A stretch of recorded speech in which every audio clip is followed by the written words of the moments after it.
गुजरात के वडोदरा में ग्रंथ गोष्ठी वार्तालाप का आयोजन सरदार भवन में किया गया। कार्यक्रम की शुरुआत गीता व्यास द्वारा हमको मन की शक्ति देना प्रार्थना के साथ हुई।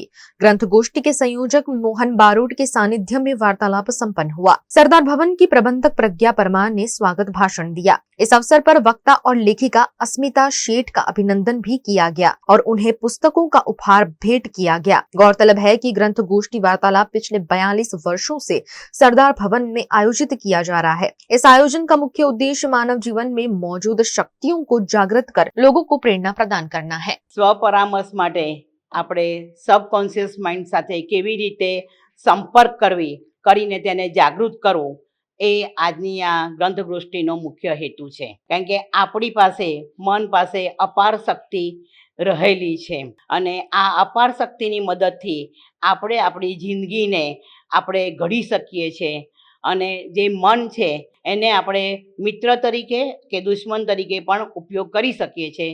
તેનો આધાર આપણી ઉપર રહેલો છે। મન છે એ આપણા મિત્ર તરીકે પણ કામ કરે છે, મન છે આપણા માર્ગદર્શક તરીકે પણ કામ કરે છે, મન છે આપણા ટેકેદાર તરીકે પણ કામ કરે છે અને મન છે એ આપણા સલાહકાર તરીકે કામ કરે છે।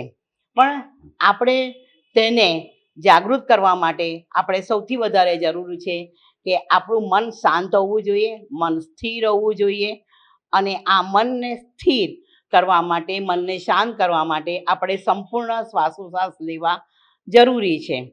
તો જ આપણે આપણા અર્ધજાગૃત મન સાથે આપણે સહેલાઈથી સંપર્ક કરી શકીએ છીએ।